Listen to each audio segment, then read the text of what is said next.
doesn't that tour of the grill just make you hungry? Yes, it does. We are at the grill on San Mateo. John Chavez, our director. Coach B is on special assignment, so he's not going to be here today. Sebastian Noel. Every time I see that video, man, I just want to order something. Yeah, no doubt. And plus, we get the aroma, so we just all just smell it here. So, hey, if you haven't been to the grill in San Mateo and Aztec, close to Del Norte High School, you got to check it out for sure. 3300 San Mateo. That's right, 3300 San Mateo. We have a lot to get to today. We want to get into some reopening sports talk, right? Because it seems like that is going to happen. At least some people hoping so. So we're going to get to that on all levels, on the college levels, on baseball, which is the most interesting to me just because this has turned into just about money. Of course, the NBA, their bubble plan there in Florida.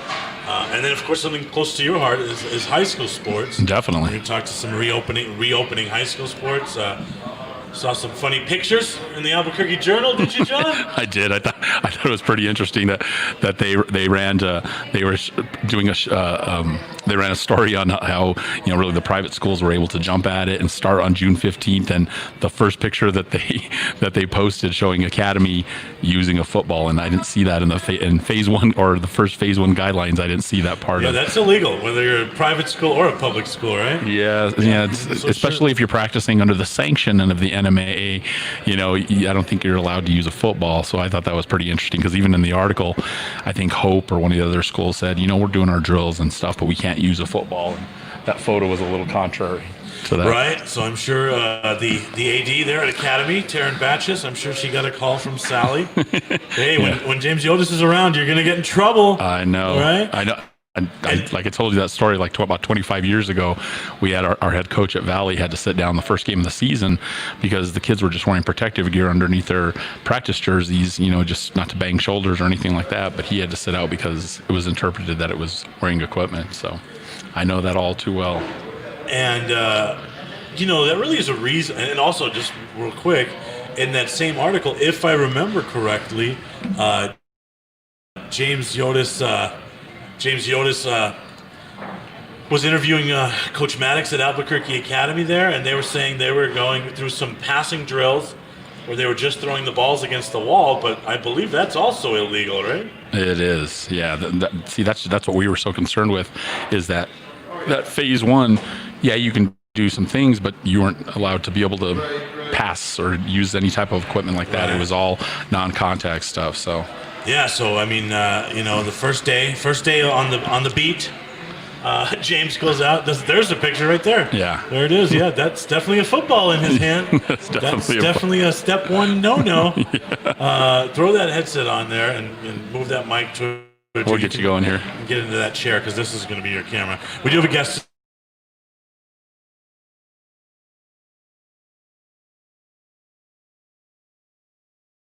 Kelly, what are these rich private school kids doing?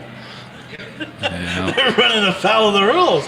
Yeah. Right? Yeah, very interesting. But that is a reason why a lot of people decided just to go ahead and skip phase one because it was so restrictive. Mm-hmm. I think that became part of the decision where Rio Rancho Cleveland would start much later. And even APS, they were initially at the 29th, and then they moved it to the 6th. So. And I think a lot of the football coaches I talked to just said, hey, phase one is just not conducive to anything we can do. Mm-hmm. So they're just going to try to, wait it out to get into the second phase.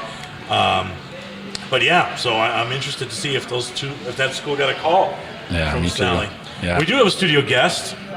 Tommy Huynh, the fine point guard of the Highland Hornets, is with us. And so he's going to talk to us about not only his story, I want to get into his story, which is pretty damn cool.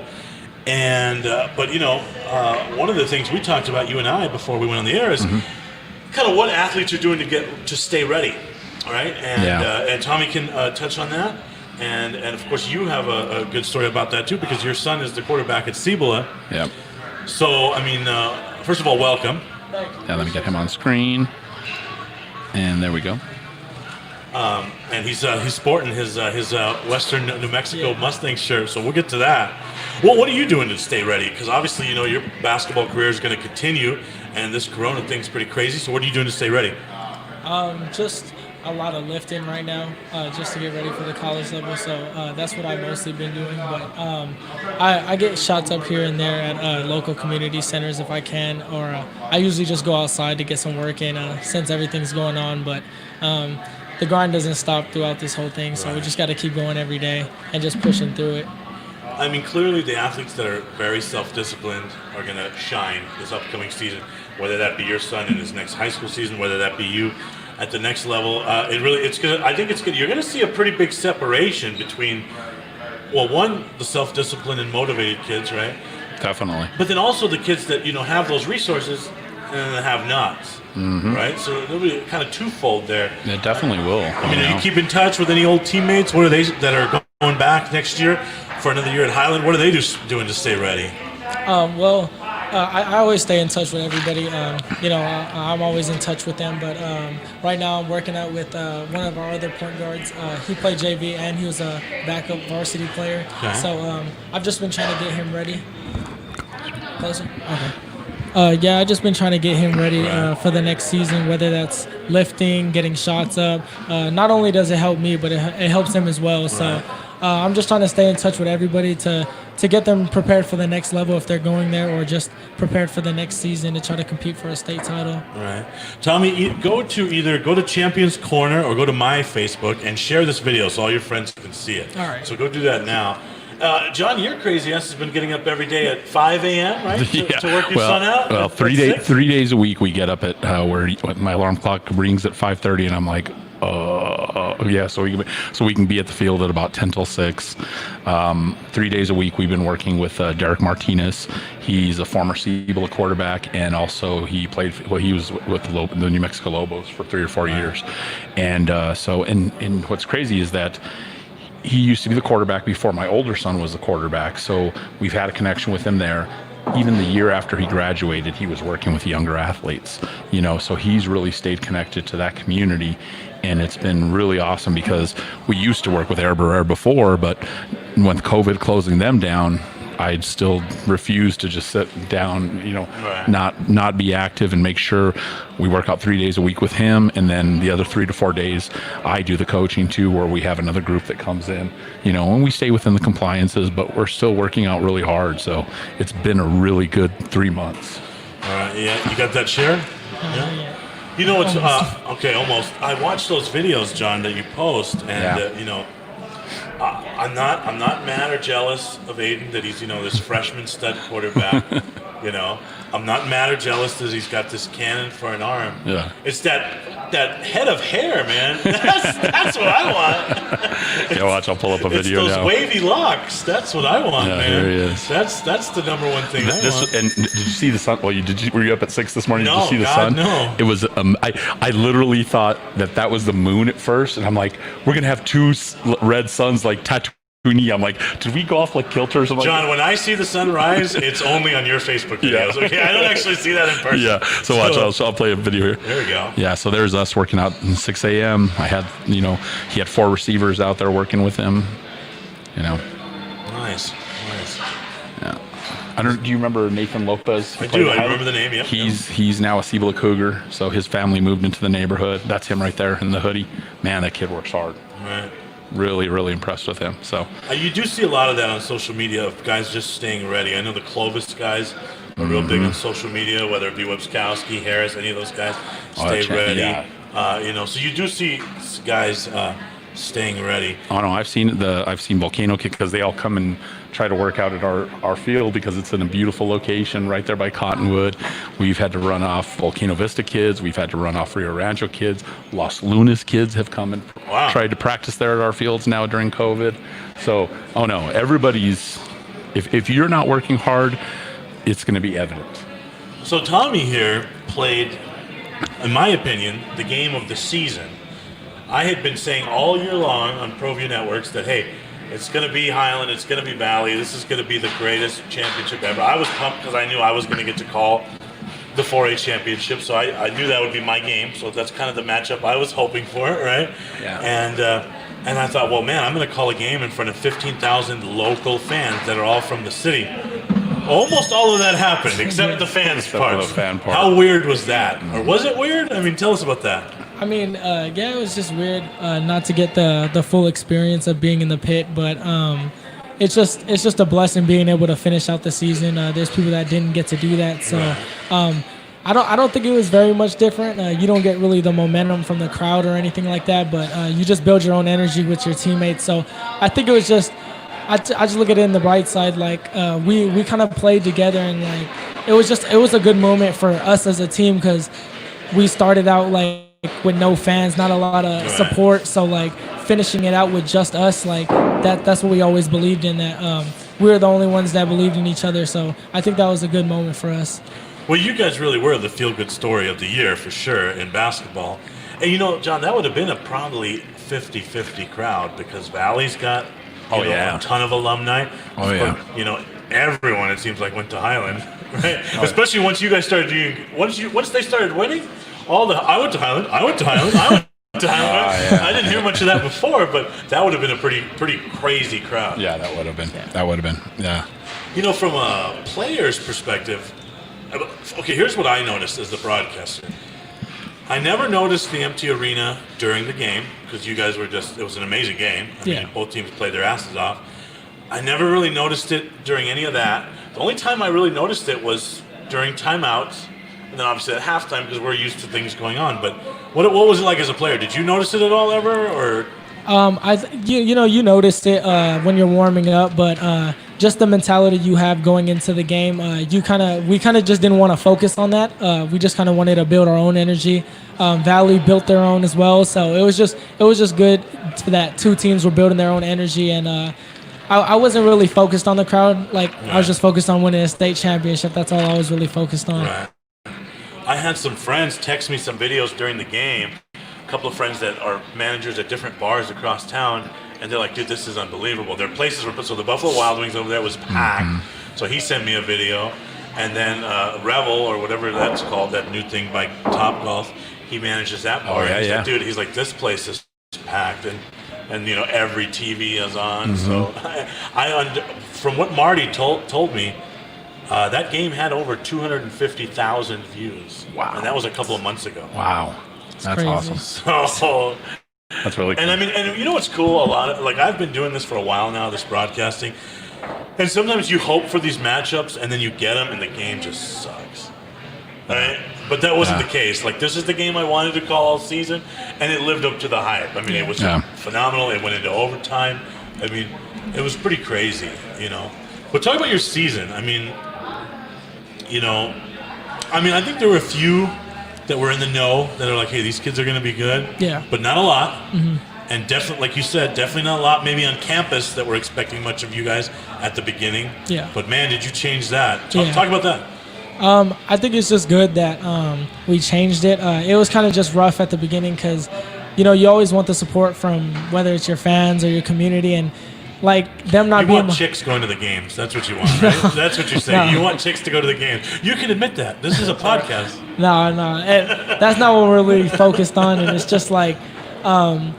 It's kind of hard at the beginning, but it's good to be the people that like brought it back together, right. And I understand, like, if a team's not winning, you're not really behind them as much. Like, that's just like, that's life. Like, if you see a team not winning, you're probably not going to support them as much as if they were doing good. So I don't blame them, but it kind of just sucked at the beginning. But just throughout the season, just seeing the crowds change, just our names changing on campus, around the state, it's just really good because, like, I mean, I've lived in the same place for my whole life, so I already knew I was going to be at Highland. I just wanted to change everything there.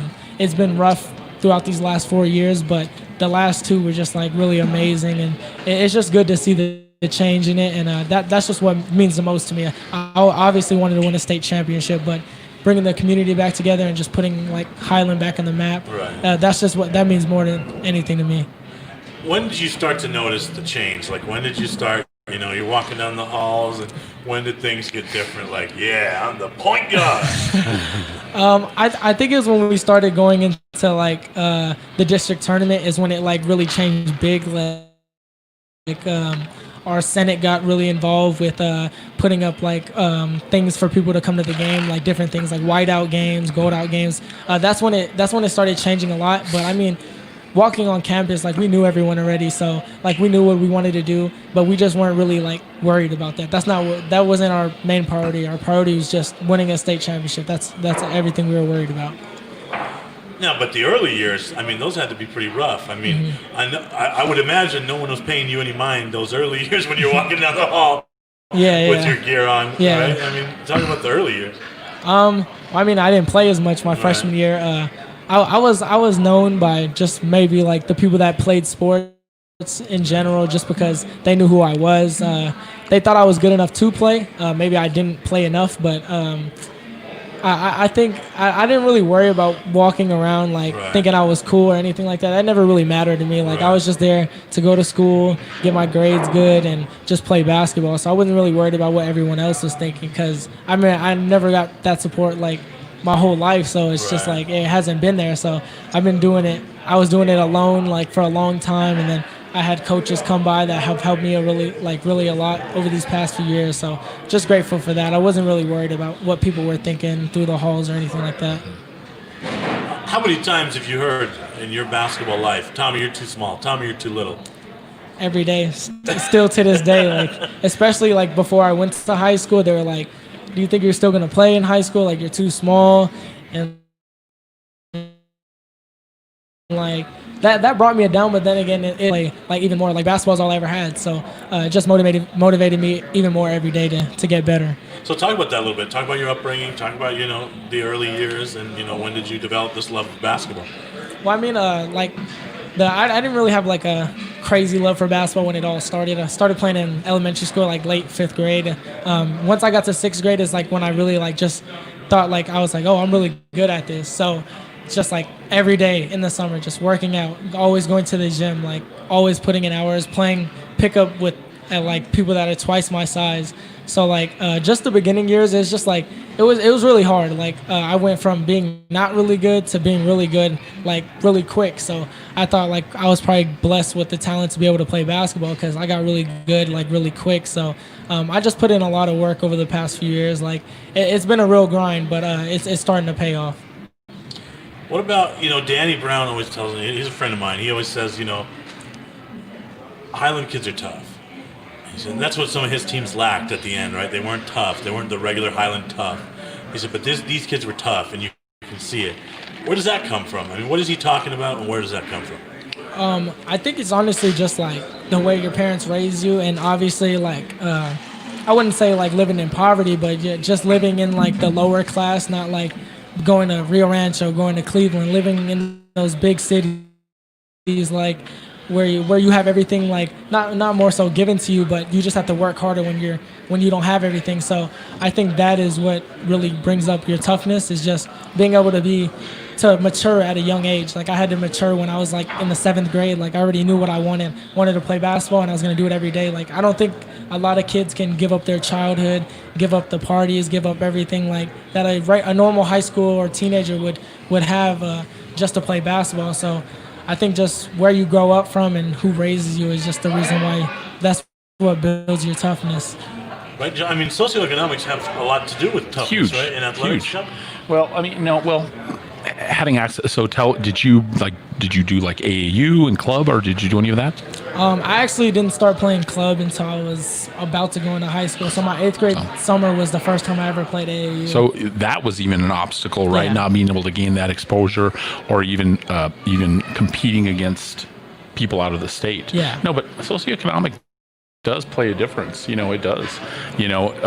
Especially if you have to scrap and if you don't have those things, you develop a chip on your shoulder. I mean, my high school coaching career went from I coached 1 year at El Dorado with David Williams, but then I coached for 5 years at Valley, and you saw that toughness in those kids, and them being told that they're too small, or some of my best players ever were always undersized. A lot of those kids are working already to help support their home environment. Oh yeah, support their family. Yeah, so that does play a big part in that scrappy. You can't teach that. You can't pay for a camp that's going to teach that. Right. You're not going to get a private instructor that's going to teach that toughness, or that that chip on the shoulder that you develop from facing those type of things. So most definitely. And I can remember Adam and I. when we would talk about which teams are good, which teams aren't good. One of the teams we always disagreed on last year, I won't mention any names. They reside in the Northeast Heights, really close to my house. You can figure out which team that is. I know. And I just said, no, Adam, they're soft. They're insert school name here, soft. They'll, you get them up a couple and they'll fold. They're soft. They'll give up on each other. They'll give up on their coach. They're soft.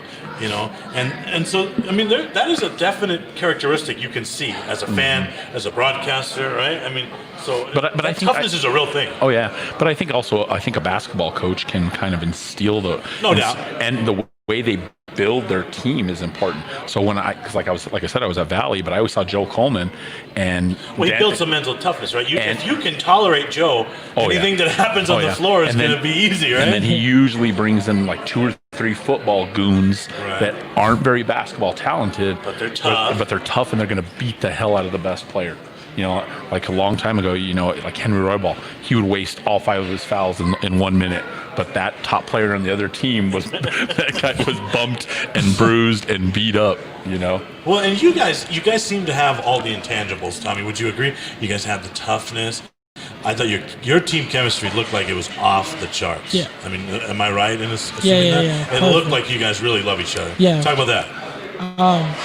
It just started off with us connecting. Like we weren't really connected at the beginning because we didn't know each other, and that's a part of life. You don't know someone, like you're not going to be super close with them. But as it went on, we got really, really close together. Like it's crazy, like a bond that like can never be broken. Like we love being with each other, like on the court and off the court. It was not just basketball. Like regardless, we were going to support each other, and like you could just tell the difference, and like you could tell the difference when it comes to a basketball standpoint too. Like even if you're not really good, like there's some teams that were better than us, but I think us being together was the reason why we beat them.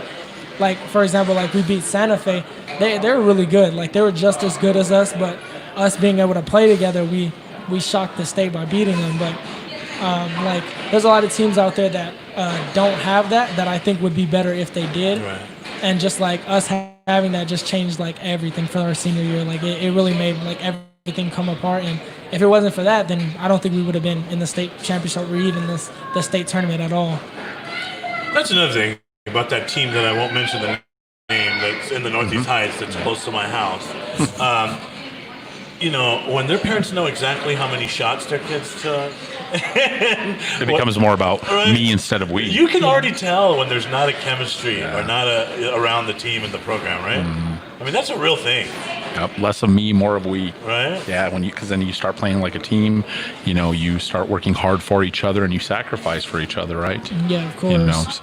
So no, it's a crucial part. If you're just sitting there and you're concerned with, how many I'm just a football coach. How many catches do you have? Well, okay, how's your team doing? Versus that. So you have a lot of players that get into that mentality versus let's just sell out and let's work hard for the team so that we have a team goal.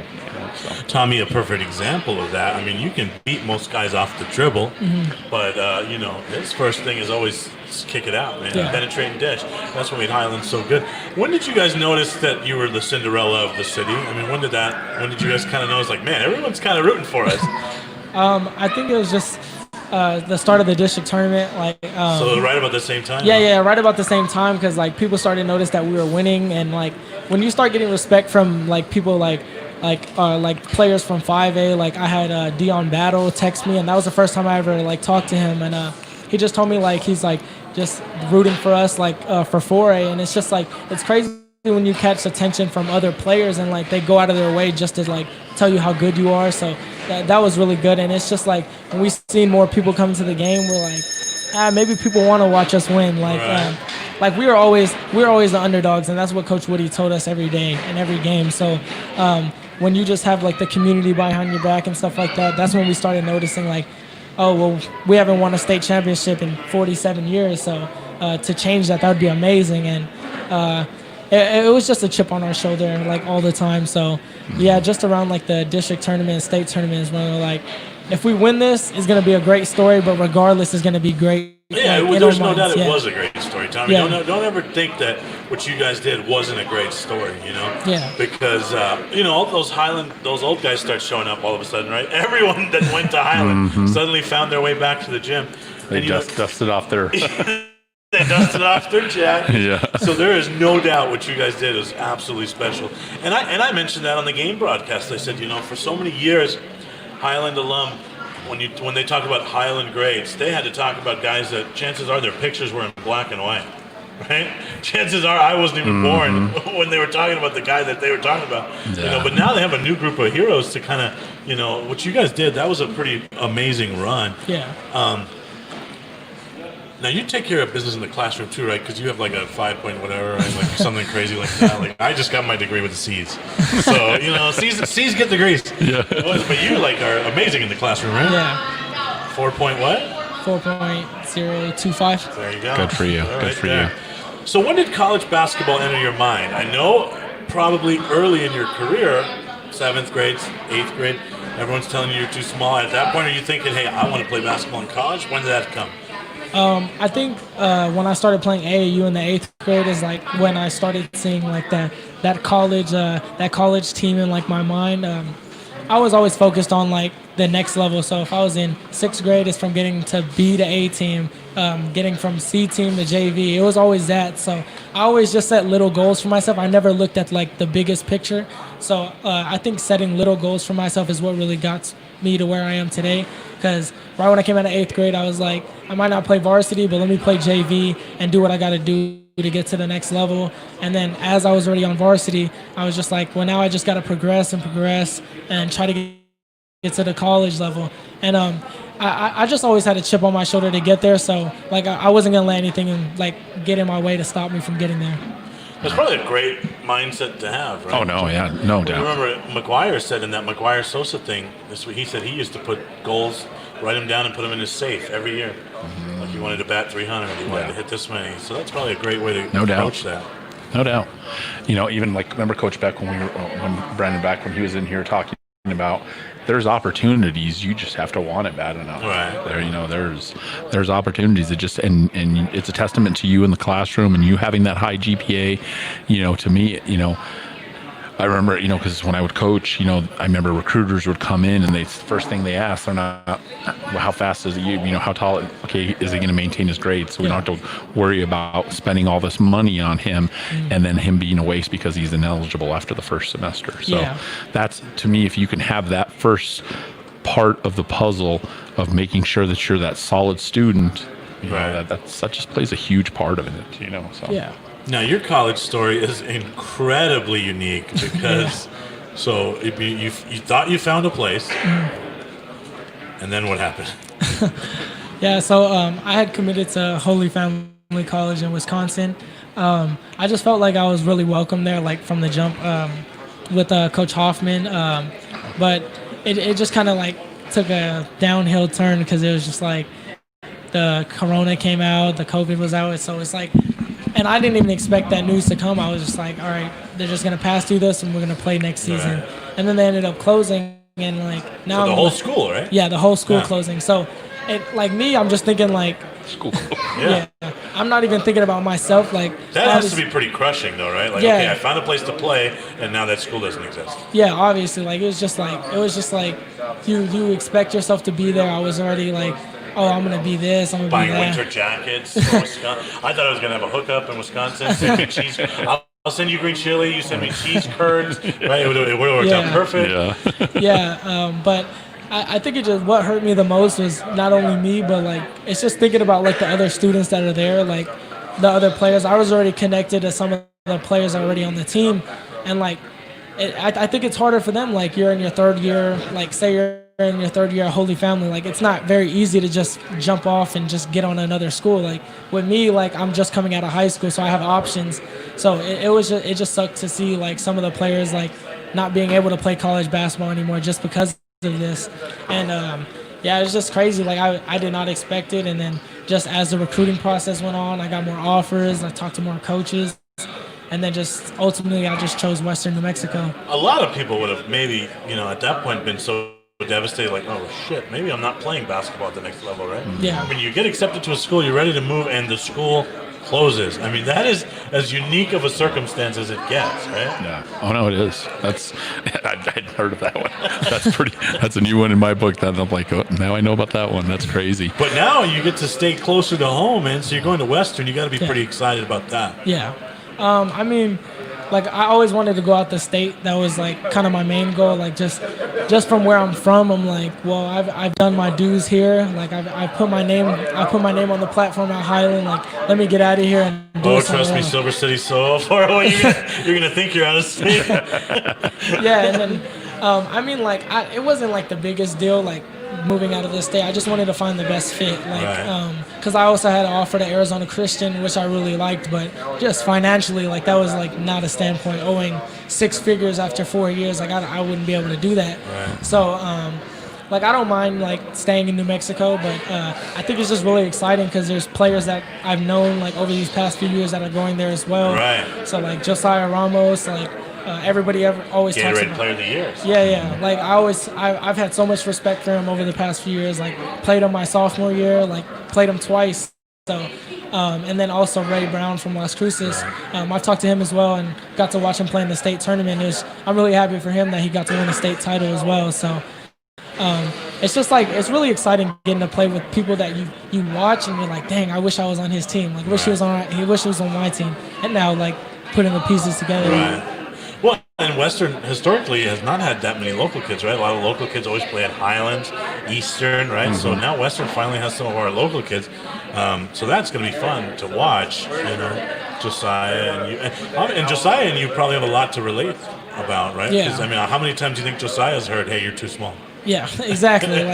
like we have a lot of similarities, so I think that's what's good about us is having 2 players with the same mentality. Because I know him, like he's gonna go out and do whatever he can on the floor. Like he has that dog mentality. So that's the same thing I have. And like with a backcourt with 2 people to be able to do that, like they're gonna do whatever they can. Like just because we know we're smaller, like that's just gonna push us to play. Well, those guys always have a chip, right? Yeah, guys that are too small have been told that they always play with a chip, right? Yeah, of course. They're always a little bit of a badass because they've had to be their whole life, right? Yeah, of course. Yeah, I can remember in high school, John. So this is right around I graduated in 2002. Delmarty Night, go Knights, Night Pride. We're going to win one in the next 4 years. I think Coach Mack's going to get it done. But I can remember going to Highland games at Highland when Chad Adams was playing, and like that was the thing to do back then. The old inner city gym, right, with the low ceiling, and I love that they kept that feeling, right? The bleachers still go all the way to the top by the ceiling. But man, you better get there 30 minutes before when Chad Adams was playing. And so like, between that and now, like no one is going to Highland games. Like it's really cool to see them back because it is a nice place to watch a basketball game.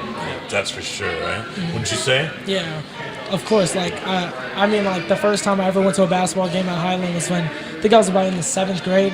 I had just started playing summer basketball with Highland the year before, so I just went out to check their games, and it's like even before, like they weren't really good when Coach Brown had that like amazing run to the state tournament. Like the year after that, they weren't really that good, but you could see like people were starting to come. But then as like I got there, it was just starting to like drift away because they're like, oh, we're waiting too long for you guys to get good. Right. So like, yeah, like you can see the downfall in like the fans, but I just hope that.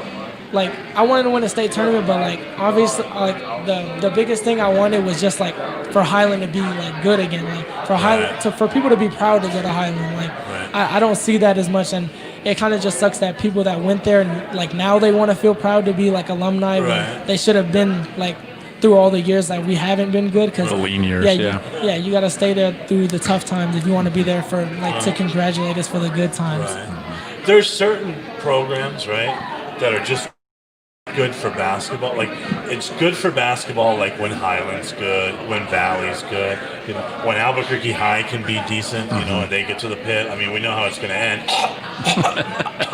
But it's good when those programs are good because it brings fan bases out. It brings the casual fans out. It brings the alumni out. It's just good when certain teams are good, and Highland basketball definitely is one of those. Definitely. I mean, you see it in football too, right? There's those football rivalries, that you need your La Cueva and El Dorado to be good. It draws a crowd. But in basketball especially, it's good for those old schools to be competitive and good because it brings out you can't, when you go to an Albuquerque High Valley game, or something like a rivalry like that between two old schools, I don't care how many fans pack into a Cleveland Rio Rancho game, it just doesn't, you cannot match they don't have the history. They don't have the the tradition. history, There's alumni that graduated 30 years ago. There's nothing that matches that. Yeah, there's none of that heritage that goes back to it. I agree. Let's talk some NBA, Tommy. How is the NBA going to restart? You think? What do you see happening? I honestly don't know at this point. I mean, the talks about it restarting and but it's just like I just feel like people, like the NBA players, aren't in the right mindset to play. Like some of them don't want to play and some of them do. So that's not really good for a team aspect. Like you got dudes that want to go at it every night, but then you got dudes that are like, I kind of don't want to play anymore and wait for next season. And then you got Kyrie Irving, who shouldn't have a fucking opinion at all. Whoever puts a mic in front of it is just schadenfreude. They just want freaking to see the world burn. But here's what is going to happen: a players-only lounge with TVs and video games, pool, barbershops, manicures, pedicures, 24-hour VIP concierge and daily entertainment, movie screenings, DJ sets, video games, ping pong, pool, lawn games. However, there's no doubles ping pong. Okay, so barbers, I mentioned all that, right? Players can bring a personal security guard, a massage therapist, or a trainer, but that person would not count towards the team limit. No pets. And any meal that you eat with a player from another team has to be consumed outside. I mean, this sounds like a dream job. Oh, yeah. Well, why would anyone not want that? Yeah. And again, for Kyrie Irving to, first of all, he was one of the 28 that voted 28-0 to approve this bubble concept in Florida. And then they told him, hey, by the way, since you're injured, you can't go down there with the team. And now he's pissed. Again, me versus we, Right? Yeah. But, I mean, I think the biggest thing that nobody's talking about here is what are all the NBA groupies going to do? Like, if those girls are not allowed in the hotel, like the players can't even bring their wives and girlfriends. They're going to be like, okay, the underground tunnels like the White House. Yeah. I mean, they can't even bring their wives and girlfriends, let alone the groupies. That's going to be off limits. Like, that's going to be a whole new NBA. NBA without the little black book in every city you go to. 18 years from now, we're going to see this great effect. Right? Yeah. And ironically, there's not a lot of great players this in 18 years from today. Right. Like, I know what happened to all that. Yeah. Obviously, the Lakers are going to win the championship if it resumes. Right? I think so. I would think. I think Tommy, so. Yeah. I mean, what's going to happen to Davis after that, though? Yeah, that's true. Will he go? The LeBron haters, and I haven't always been the biggest LeBron fan. I mean, I think he's, great player. Yeah. I'm not a big LeBron fan. That's all. I'm a Westbrook guy myself. But the LeBron haters are going to say that's not a real championship, right? It wasn't a full season, right? I mean, right? They were on a course even. I'm a LeBron fan, so right? I can't say anything. But you're going to hear that, right, from those that don't obviously, like him. Even the last championships, if it wasn't for Ray Allen, if it wasn't for Kyrie Irving, right? You always hear those stories. As if Michael Jordan magically won all those games by himself. Oh yeah. Right? I mean, just at the asterisk of those first 7 seasons. And I argue with Bulls fans about this all the time, and even coaches like, well, Michael didn't have that much. So what are you talking about? That was one of the greatest teams ever constructed. First, Pippen was another top 50 player, right? Yeah. Sharpshooters everywhere, like Steve Kerr, John Paxson, the best rebounder in the history of basketball, Dennis Rodman. How is that not a perfectly built team? Exactly. Right? Compliment him, yeah. Right? But no, this Jordan narrative is he did it all by himself. Right? So I think basketball, of all the sports, do you think basketball, the NBA, would have the smoothest restart? It sounds like it. Yeah, I think it just because they already have a plan constructed. I think football wise, it's a lot more context of I don't know how it's gonna work with the COVID or anything like that. Right. But I think basketball is probably gonna be the smoothest transition back into it. Of course, the other objection was all they have to do is pretend like it's an all-star game, no contact, no defense. No, I don't want to see that. No, because then they don't have to worry about. Then in all-star games they maintain 6 feet of distance, right? Yeah, until the fourth quarter, basically. Yeah. That's what I'm saying. It's like they say, well, baseball's perfectly suited for that. Well, all-star basketball is also suited for that too. Of course, they don't. Yeah, you're right. The other objection was brought up by Dwight Howard, and again, like pick a better messenger, man. Like, God. So Dwight Howard's objection was, hey, look, there's some serious stuff going on in the world right now, and maybe we want to focus on that, right? Maybe we want to focus on Black Lives Matter. Maybe we want to focus on social change, and we don't want to play.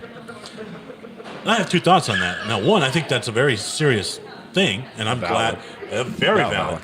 But then my argument is, well, what better platform than to be on TV playing? Yeah. Right? So if you don't play, what platform do you have? Nothing. Right? Yeah. The goal of the eyes of the world will be on you, and then that's when they can have it on their shoes and have it in their T-shirts and warm-ups, and when they're interviewed, then they can bring up those things and talk about those. Yeah, I think it gives them a platform.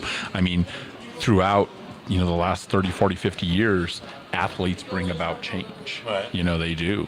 Because they become and part they have of the most, I would say they have the culture. most player-friendly commissioner, so the commissioner Oh, sure yeah, would let definitely. them voice. Yeah. Right? Mm-hmm. Tommy, you went to school at probably the most racially diverse high school Absolutely. in town, Yeah. I would say, right?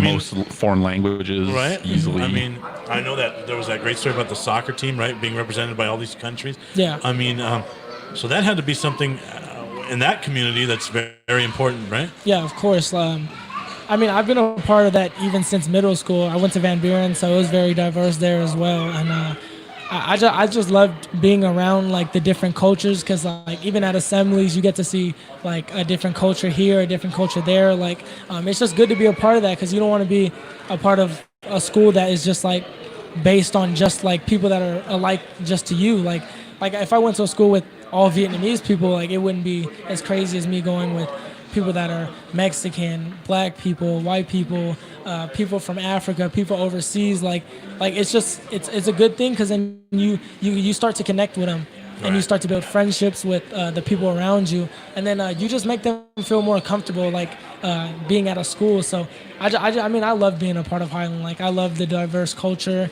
I've always been a part of it, and I mean, I loved it. And that's something I wouldn't trade either, growing up in Southern California. When I first moved to this country, that's where I grew up, in Southern California. Very racially diverse school, in elementary school, middle school. Then I moved here. And I really think, I mean, I wouldn't trade that for anything. You just learn to enjoy people and be good to each other in environments like that. Cultural diffusion. Right. It is by far over, throughout in the existence of man, where does great progress happen? Where there's cultural diffusion. Right. You learn from each other. You build tolerances. You are you have developed empathy for people. It's such a powerful thing, and you see all these people that have hatred in their heart. It's because mostly they live in these little tiny bubbles, and they're not accustomed to being around people of different backgrounds and different ethnicities or different sexualities. So all those things play a huge part. So this whole even America of concept of us being a melting pot, that's the part of it. It's cultural diffusion. So. But could there be two worse spokespeople than Kyrie Irving and Dwight Howard? I mean, really. Yeah, but again, but that's the chaos media at its finest. Yeah. No matter which way you say it's left or right, it's okay. Let's find somebody that's going to cause problems, right. because what is it that the Chinese symbol of chaos and opportunity are the same right. thing, because if you create chaos, well, then now people are going to talk about it. Now people are going to fight about it, and it creates more certainty.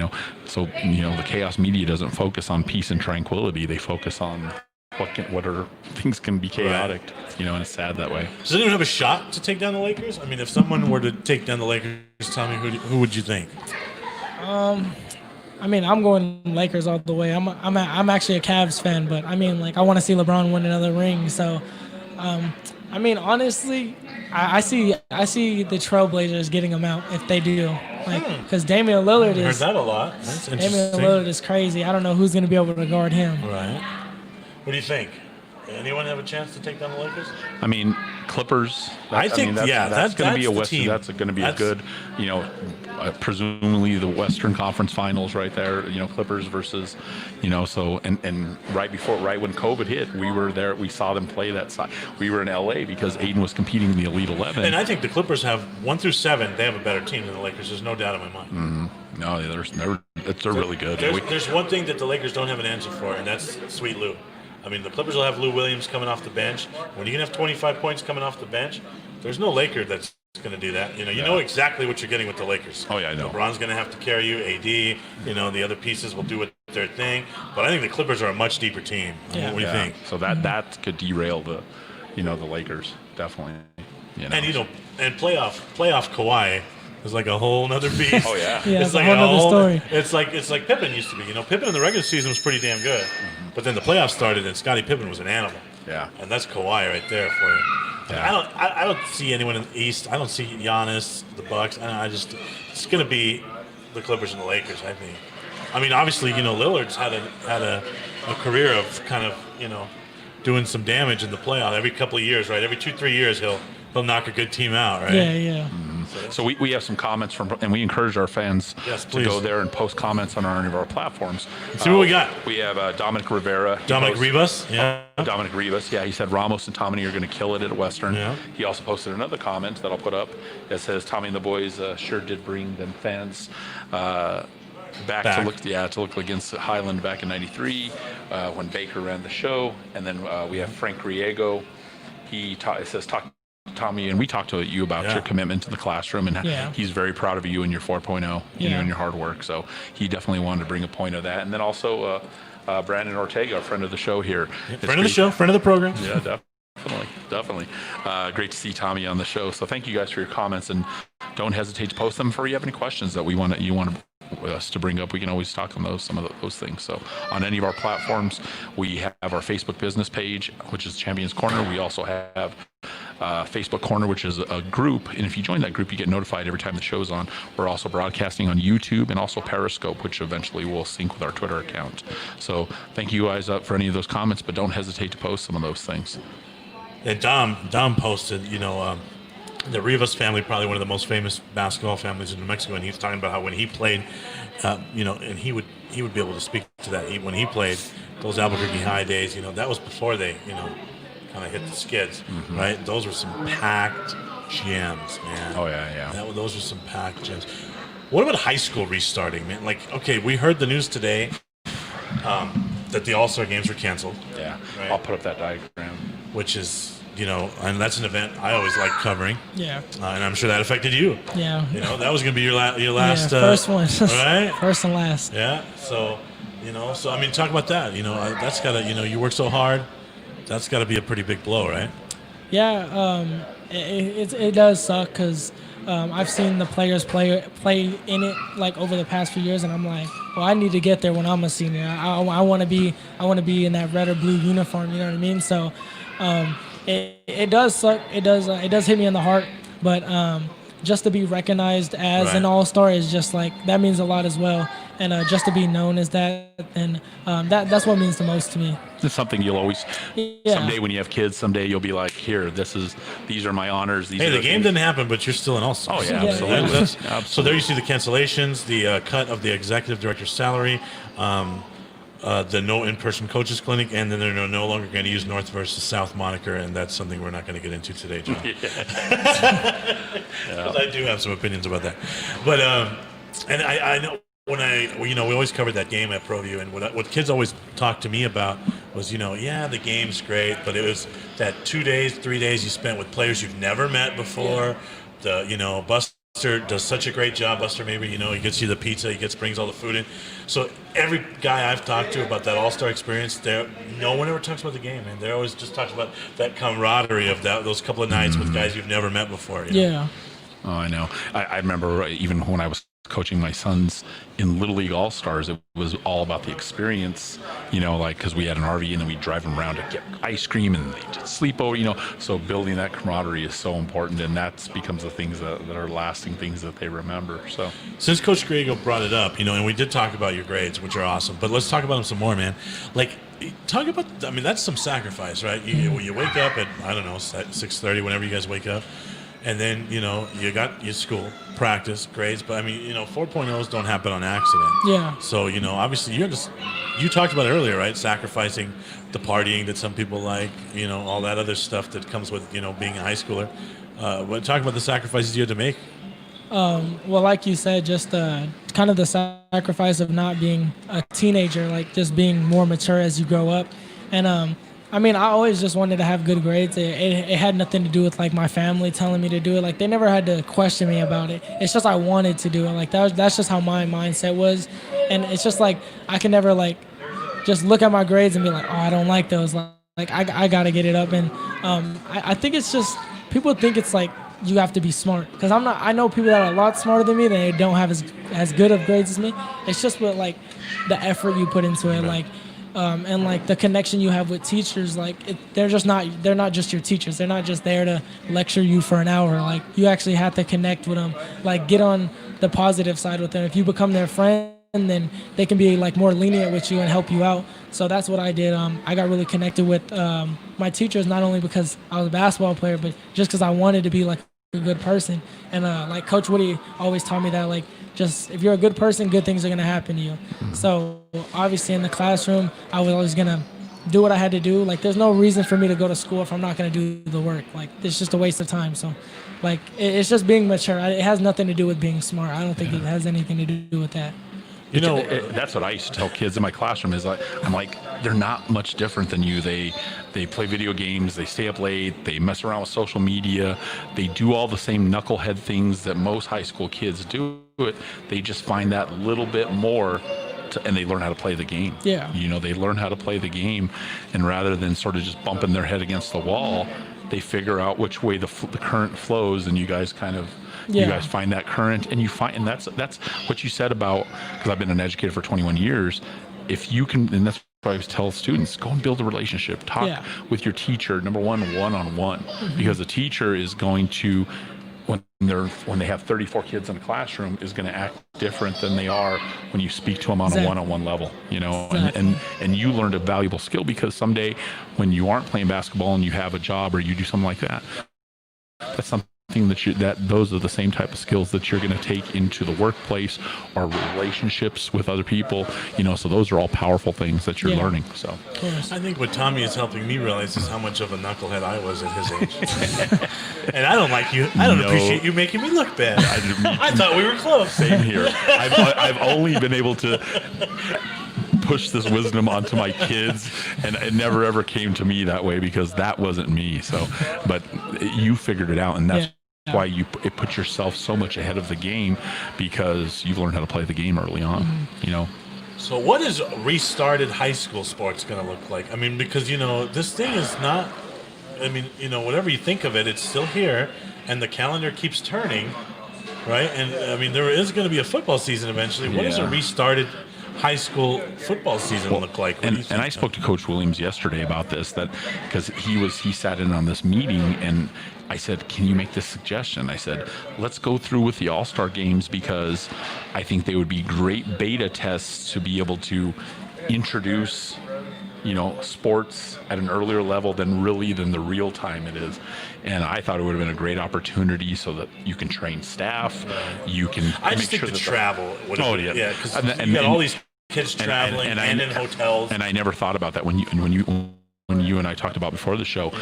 I always just thought about it from the me perspective of let's, this would be a great opportunity to be, like a soft opening for a business.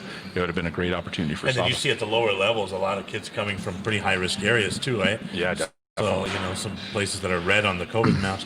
But what is restarted high school football going to look like? Do you think we're going to have fans? What's your best guess?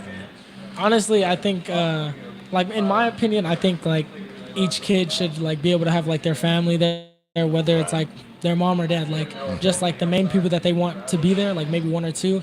But like as a fan standpoint, like I don't think there's gonna be fans. Like I don't even know for sure if there's gonna be like football. Like Right. just a because fall season. Yeah, just because of like how much contact there is and what's going on, and I mean with everything going on in the world, like the precautions are not being like taken right now for COVID. Like there's like bigger like things for people to worry about like in their minds.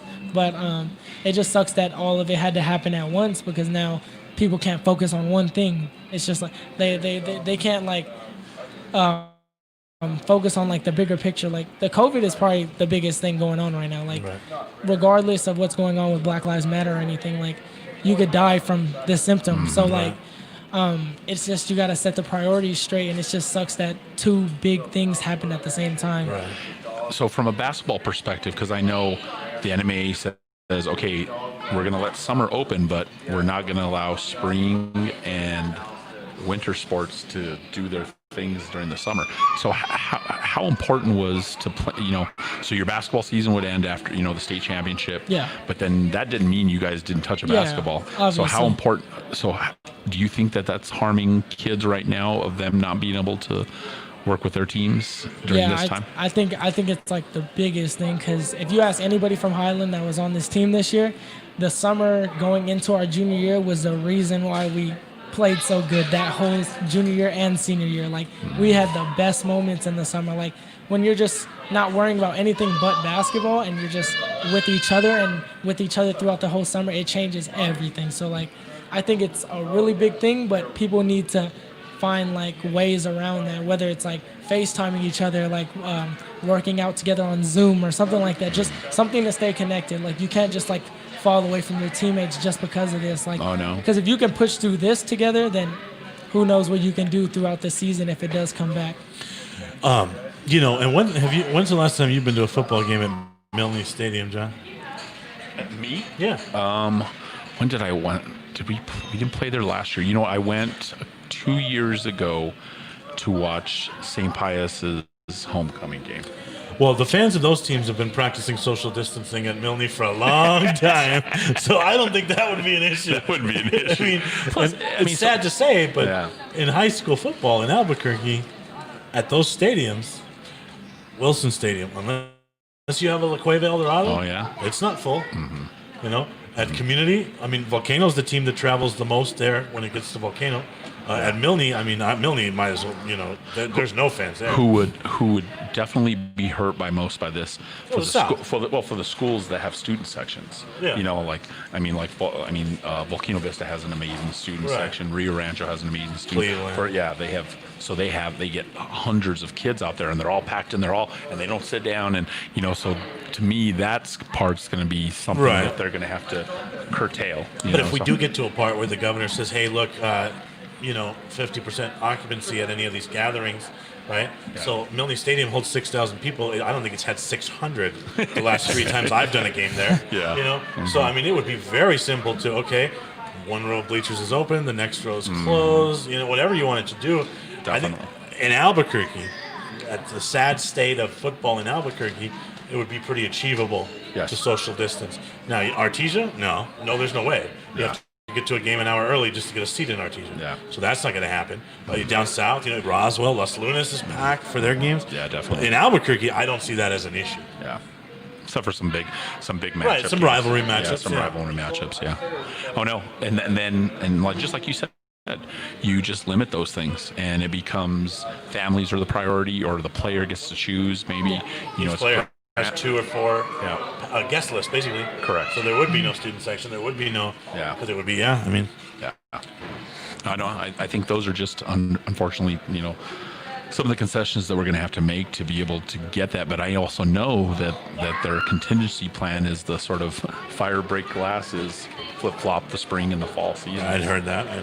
To where, the spring seasons I think a little more conducive to having social distancing and the sheer number of fans. So you have baseball and track in the spring, and softball and now in the fall, and then you play. So that might still be a end of July. I know it's going to kill you as a football guy, but you know what my mindset is during the whole football season? God, when does basketball start? No way. I can remember. This is how much of a basketball guy I am. I can remember the day after I get back from the championship I called between Las Lunas and Roswell. The next day I went to a scrimmage at Sandia Prep for basketball. Between Sandia Prep, who else was there? Cleveland, and I don't remember the third school that was there. That's how itching for basketball I was. Even the weekend I was calling a championship, I went to a basketball scrimmage. You don't know how bad it's been. I watched so this year's senior class at Cibola, I watched their 8th grade Yaffle game on like ProView. Hey, I called that game. I know. But like from like 5 years ago, and I'm like, I watched it, and I'm like, oh yeah, I got a problem. All right, so we got the NBA out of the way. I think that is going to be the smoothest restart. What about Major League Baseball? Like, I'm a big baseball fan. And it seems to me like this is not even about safety. It's just about money. Yeah, greed and stupidity. Right? So, like, what is a baseball restart going to look like? I don't even watch baseball like that. I think it's not going to happen. I don't think so. I don't think it is either. You know? know? And to me, how stupid is that? Because they could have the stage to themselves for the first part of the season. But, okay, I wish I knew the numbers. How big is their TV contract versus how much money do they generate? Well, they just signed a $1 billion contract renewal with Turner Sports. Okay, so but how? So what the about? owner What said about there's no money. There's no money. What about their ticket revenue? Because to me, what's more appealing to me from a sort of a novice baseball fan is go to the ballpark, have the beer, eat the hot dog. Exactly. You don't care who wins, right? Yeah, I never. You're watched... someone that doesn't watch baseball, but I'm sure you've been to Isotopes Park, right? Yeah. Oh yeah, and it's awesome. The experience is awesome. You don't mind sitting through a 3-hour game because you kind of it's the experience. Right, yeah. So I think that's why it's the one sport. I pay just enough attention to make sure I don't die from a foul ball. The rest I'm just talking to my friends. I'm drinking my beer. I'm eating my hot dog. Oh yeah, no, see, and that's to me, that's where I think they have the least amount of leverage because I wish I knew the statistics on their viewership because I mean. Well, that's the thing. The players union doesn't trust the owners. The owners don't. None of those numbers are public. The owners claim that they make 42% of their revenue from ticket sales, which I find hard to believe since attendance has been down for 10 years in a row. The players union doesn't believe they make 42% of their revenue from tickets. They say, what do you mean 42%? We signed a $1 billion media deal with Turner, right? And Turner's one of their smaller media deals. So that's the problem. There's so much mistrust. The players don't believe any of the numbers the owners put out. Yeah. The latest proposal last night was, okay, we'll give you 100% of your prorated salary and 60 games. And the players said, no, 60 games is not acceptable. And now the owners put out a statement today saying, hey, we're tired of giving these proposals. The players are just saying no. It seems like they're farther apart than ever. Yeah. And baseball is one of those things, like, we're 162 games down to 60. Like, I think whoever wins this NBA thing is going to be a legitimate champ, right? Yeah. Because they've already played so much of the season, and here you're going to have this restart with some expanded playoffs, maybe. So I don't question that legitimacy at all. Whoever wins, even if it's not my Lakers. But in baseball, from 162 down to 60, that to me brings major legitimacy questions. Oh, yeah. Because I wish Coach was here, because the only chance that Coach's team would ever have to win a championship might be a 60-game season. Before everyone gets hurt, suspended, starts sucking. Exactly. You know what I mean? So you get a team that just has 4 or 5 good pitchers, 60-game season, they can roll through it. Right? So that brings major legitimacy questions. Baseball would, if they have any kind of abbreviated season. But kind of that's where we're at. There's no other option. Are they almost gotten to the point where they've shot themselves in the foot and it's going to be almost too late for them to do anything? And how stupid is Major League Baseball where they could have had, did you watch the Sammy Sosa McGuire thing? I haven't yet, no. Did you watch the Sammy Sosa McGuire? Okay. This is a problem for baseball that no one watched it except me. But, it's about 98 and how all these fans came back in 98, right? Yeah. And they came back because there was a strike in 94. And so they needed Sosa McGuire and the home runs to bring fans back. Well, amidst this COVID, what if baseball could have had their shit together and they could have started on the 4th of July, right? Oh, yeah. And they would have been the only show in town, the only thing on TV. Not only would baseball fans have watched, but casual fans would have tuned in. Like, I think they missed a golden opportunity here, don't you think? Yeah.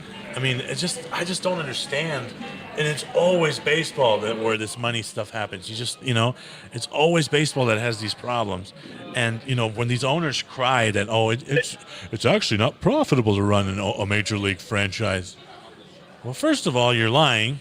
Second Yeah. of all, if it's not profitable, then sell your damn team. That's the stupidest thing I've ever heard. It's not profitable to own a Major League Baseball team. Yeah. They just signed a $1 billion media contract and baseball revenue shares. So, I mean, it's not like every team doesn't benefit from that. I just don't understand how baseball, out of all the sports, just alienates their fans more than anybody else. And the perfect example is Tommy. You don't watch baseball. John, you don't watch baseball. Fans just are constantly alienated by baseball. I just don't understand how they continue to get it wrong. How you go to a baseball game nowadays, and there might be some casual fans like we talked about, but most baseball fans, they look like Lobo basketball fans. They're about 60 years old. Yeah. So you're saying, is it a dying demographic? Yeah, absolutely. Yeah. Now of course the only thing that saved baseball over the last few years, or the last 20 years, is that they have these huge regional media contracts, right? Because if you're a Fox Sports Arizona or you're a Fox Sports South, you just need live programming. Well, the easiest live programming is a baseball game that takes forever. Yeah. So that's the only reason baseball's surviving, is they have these huge regional contracts. Yep. All right, so we did football, we did basketball, we did baseball. NFL is going to luck out here, right? Because their calendar, they don't start, right? Yeah. So I think, But they're saying now too, right? They're worried about getting players ready. That's Right. the biggest thing, So. And they're saying that games might start with half-empty arenas. And are you a football guy, Tony? Yeah, I watch football. What team? Patriots. Oh, So are you ready for the lean years? yeah. I mean, I've been there with the Cavaliers, so Yeah, that's true, right? I'm ready for the Patriots to start. That's true. To rebuilding. To start Yeah. rebuilding and see, and I have immense respect for Coach Belichick. Yeah. I when I read his book, I remember early on in my coaching career, I thought, the education of a coach, even his demeanor, the way he does never high, never low, he's just even keel. So, but as a Steeler fan, I hate the Patriots, so because they've ripped our hearts out too many times. So, Before we get to college sports, I would be an irresponsible host if I didn't ask you about your parents, because obviously they've done an amazing job to raise such a fine young man. So tell us about your parents. Well, they moved over here the year before I was born, so they were here a year before I was. So, but I also have two brothers that were born in Vietnam. Okay. So I think the thing about my parents is they're just so hardworking. So like my dad, he works at a restaurant. He used to work from 9 in the morning to 9 at night every day for I think 6 days a week. So when you have a father that you can see is working hard, you kind of look up to him. Maybe it's not a basketball aspect, but you take the traits from life. that. Yeah, of course. You just take the traits of that and you put it into something else. And my mom, she doesn't really work, but she raised me. She took care of my brothers. She takes care of my sister now. So Tommy, that's work. That's a lot of work. Exactly. Even though you're a well-behaved kid, that's work. Yeah. Of course, if she's not getting paid to do it, but she's doing it because she wants to, you know what I mean? And she takes care of us, and they put food on the table, they put clothes on my back.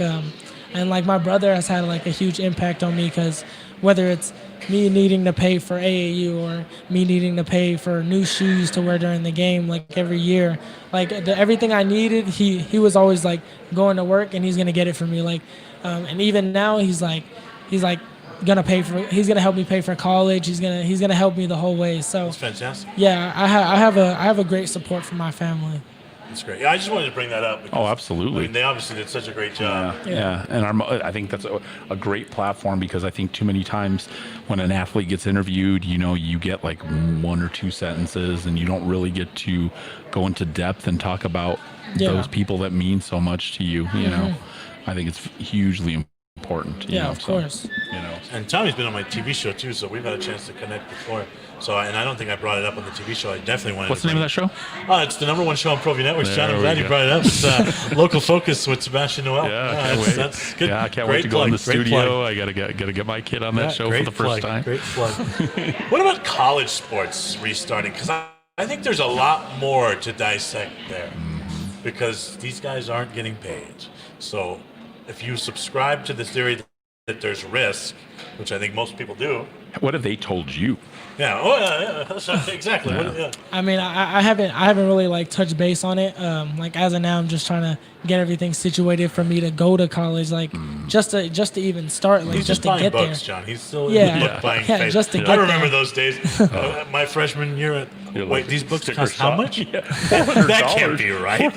That's more than a car payment. Yeah, I know. What do you mean? Yeah. I know.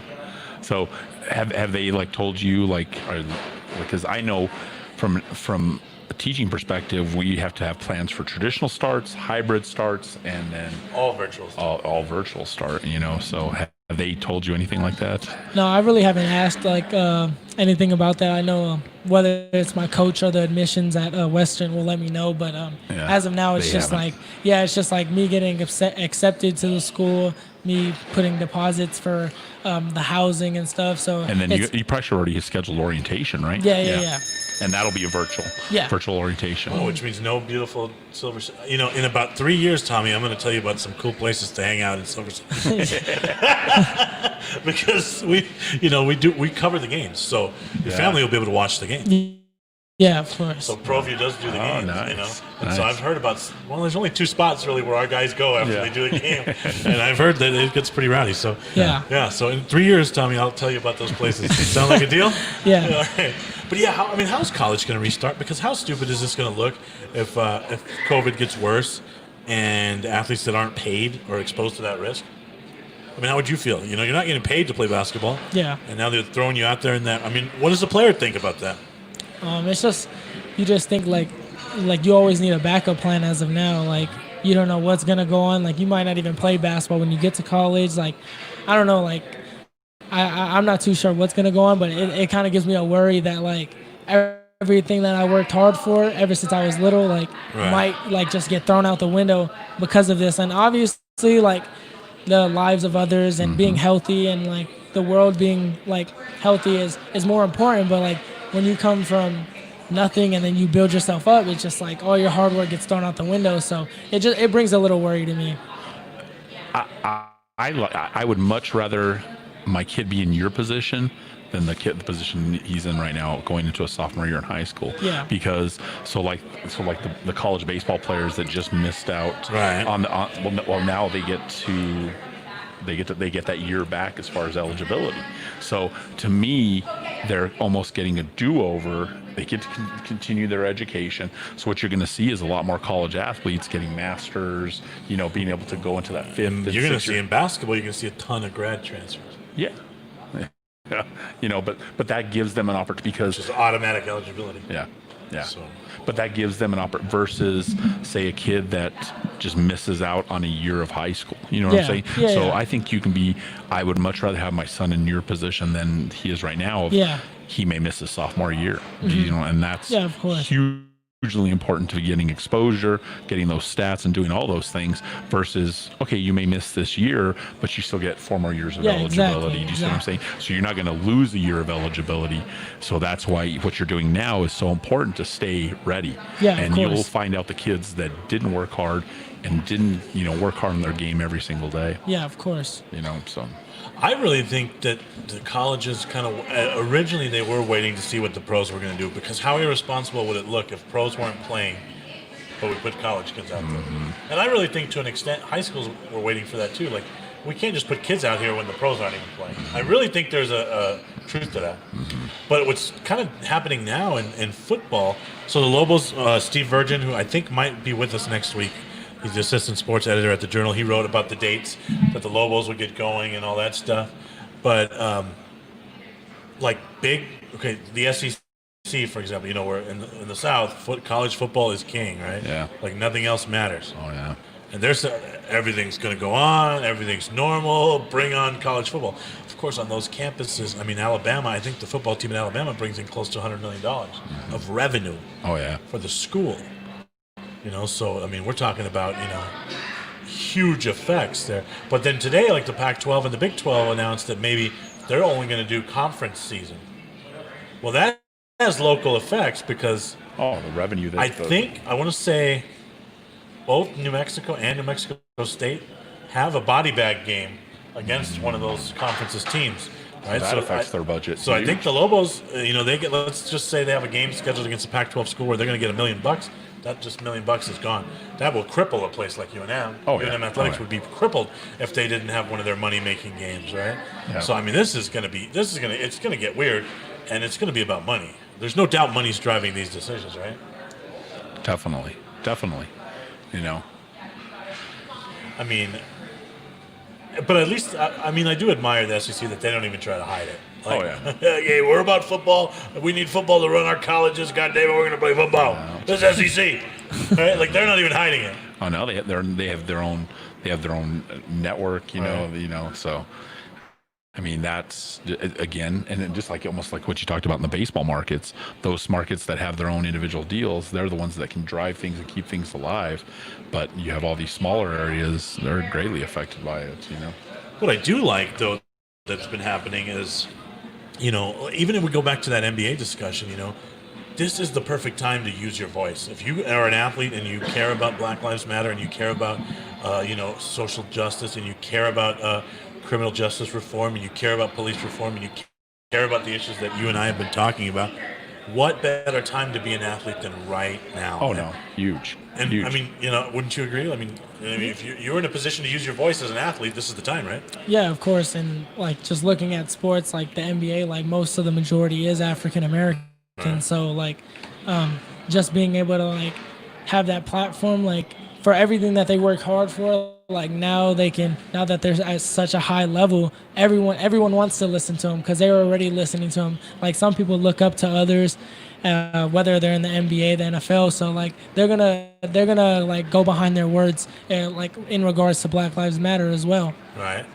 I think the Texas Longhorns, Tom Herndon, the coach, put it perfect. He said, "Hey, you can't love them on Saturday and then ignore them the rest of the week."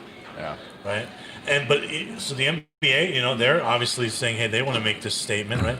But even the guys at Texas, the football players at Texas have come out and said, hey, we're not going to participate in helping this university raise money. We're not going to participate in this university recruiting more players if some of these things aren't addressed. And I think that's a very responsible way to use your voice. Now, I've seen their list of demands, and there's some of them that I absolutely disagree with, but I still think it's a perfect way to use your voice. Oh, yeah. Because you think about the lack of oxygen and really the lack of distraction being out there. Right. And sports can be a unifying thing, but it also serves as a distracting thing. Right. Because you can fill an hour of Sports Center with all these different highlights and all these things that are taking place, but now COVID has created a fertile ground for people to care about things, right. So I mean, what do you think the level of care would be if we had sports right now and COVID wasn't around? It would be Trayvon Martin. It would be a blip and then go away. Right. It would be Ferguson. It would be it would be a little 2 week, suck up some oxygen and then go away. So I think that has a huge factor of people, and it's really a great time for now change to happen. Right. And I know Coach Gonzalez talked about that too a little bit at UNM. The players have been having Zoom meetings where they're able to air their grievances. And I think what I'm most happy with is that most coaches have come out and said, hey, I'm going to kneel with my players. Mm-hmm. Like this is the right thing to do. So, we still haven't heard anything from Jerry Jones, but, he's on his $1 billion yacht. Yeah, that's right. Maybe he doesn't have Wi-Fi there. That's could be. It could be. You just never know. But I mean, this is a great way to use your voice, and that's except for Kyrie Irving. Yeah, shut up. Yeah, Kyrie Irving, don't use your voice. Pretend you don't have one. Yeah. Flat earther. Yeah, that guy.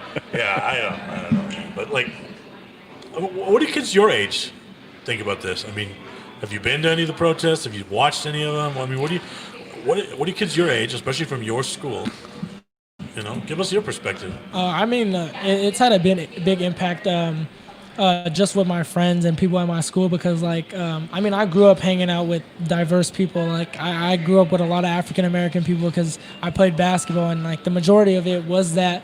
So just to see my friends kind of get behind the word of others on this Black Lives Matter, it's really a big deal.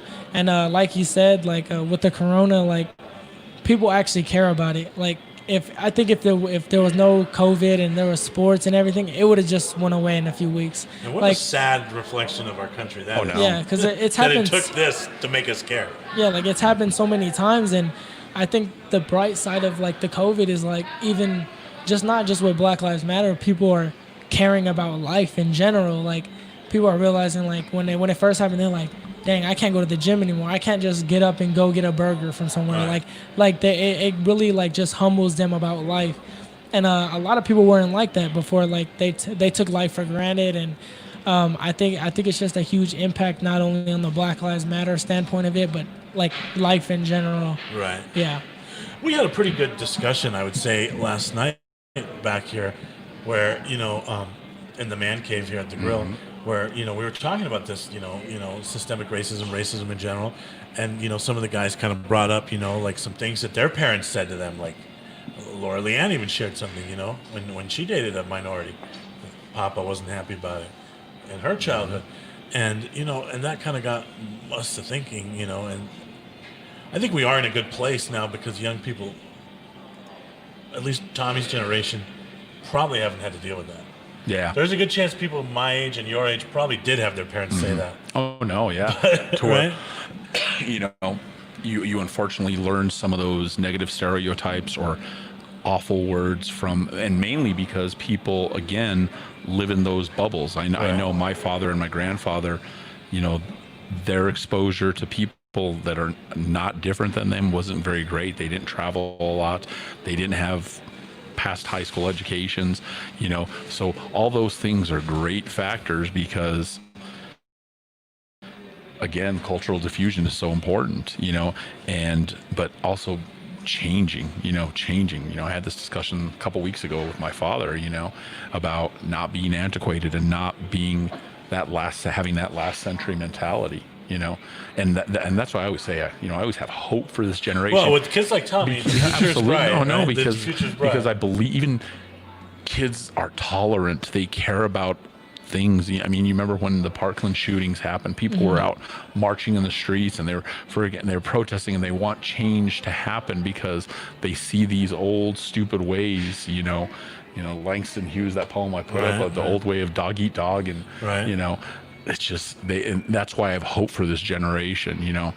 Tom Brokaw said, it was the greatest generation, this last one. I don't think so. They gave us 2 world wars. They gave us the atomic bomb. They gave us pollution for profit. This is our great generation moving forward, is the young people that can change things by being more tolerant, by caring about the planet, by caring about their people around them, but now we just got to get young people out to vote. They're like, there's a great clip on Saturday. Well, but not in large numbers, John, please. We don't need that. Yeah, we do. Yeah, we do. Because that's where really change will happen, So. Yeah. But that's why I have great hope for you. We had somebody comment that, Courtney Overton, so proud of you, Tommy.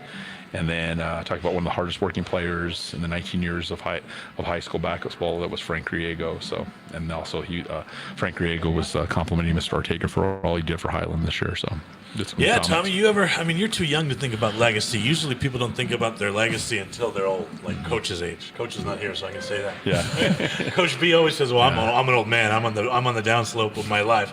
So I think about what I'm leaving left behind. Yeah. So, Tommy, you're probably too young to think about legacy, but man, you did do something special there at Highland. You ever think about, man, I left a legacy behind here? Yeah, like always, like me and Coach Baca talk about it a lot. Like he always tells us, like, what are you gonna do 20 years from now when you're holding your kid's hand walking into this gym? Like, what legacy do you want to leave here?